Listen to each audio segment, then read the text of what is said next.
So nouns are really important, and sometimes they get a bit forgotten because we're all busy focusing perhaps on adjectives or verbs. But nouns really help us know a lot about the world. Okay, if you know that the boat going past you is a catamaran, you've got much more interest in understanding of the world.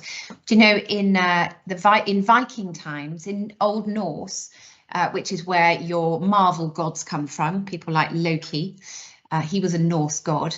They believed that to know something really well, you had to name it. So they had all sorts of interesting names for each other. And if you look at things like Beowulf, all of that comes through in that, the interesting names they had for each other. So if we know something and can name it, we understand and know it. And there's some ideas there around trees. Did you know that that tree is a sycamore from the shape of its leaf?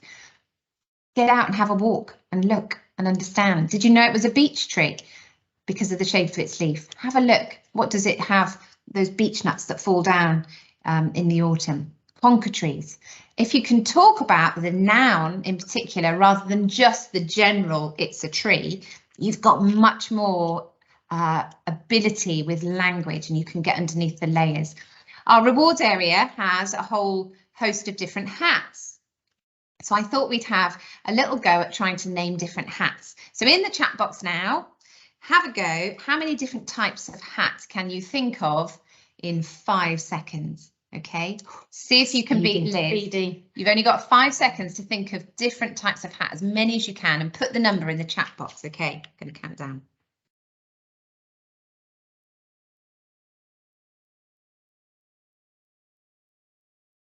Time's up. Okay, how many did you think? I panicked. I only got to 4. I expected to have loads, but the time got to me.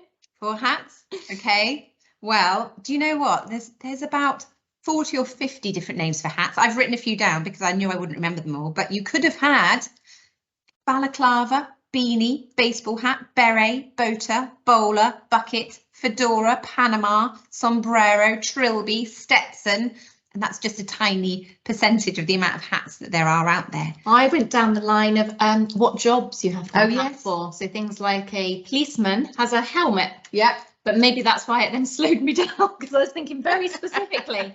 But yeah, there are different ways you can think of it. So let's have another go now with another item, which is bags. So we've got lots and lots of different bags in this house. I'm sure you have in your house. Have a think of the different names. And I'm going to give you again 5 seconds. Put in the chat box how many bags, or just jot down how many bags you can think of in 5 seconds. Ready? Oops, sorry, that's me. Oh, right. I think I'm just picturing all my handbags at home. I've got a pink one, a silver one. I don't think that was quite the naming we were going for, wasn't it? So, did you come up with more than 3? More than 5? More than 8? Pretty impressive. Let's have a little list. So you could have had, I've just written down a few: backpack, duffel bag, briefcase, rucksack, bucket bag, clutch bag, satchel, messenger bag, pannier bags like you put on your bike, saddlebags, suitcase, all sorts. But isn't it interesting how the minute you've got a bit more information, he picked up his bag and left the room. It's not as effective. You don't know as much as if you said he picked up his satchel. That suggests he's maybe going to school. He picked up his rucksack. He's off on an adventure. She picked up her briefcase. Yeah. She's off to work. So there's a real additional value in understanding and using really wide noun choices. So don't forget the good old noun. I think also if you understand that and can get extra meaning, it will really help you in the comprehension type exercises in the 11+, because you're looking for extra clues. So if there's something about someone's day and then you get questions about where are they off to, or who are they, what are they doing, you think, well, it doesn't tell me.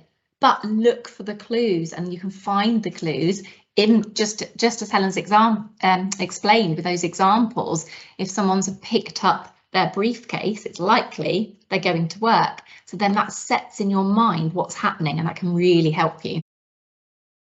And that's us. So thank you ever so much. We're so pleased that you managed to join us. if you're watching us on Catch Up, then thank you. I hope you managed to take part in all the little activities. This is your moment now, when you get to that 11 plus, to really show off all that you know in that big, powerful, brilliant brain of yours, and to show off what you know with vocabulary. We want to be able to help you, so do have a look at what we're doing. You get a free trial, so there's no reason why you can't just go on and play for a couple of days, see if we can help boost your vocabulary for that 11 plus. And every success. Thank you for joining us. We wish you all the very best with that exam in September.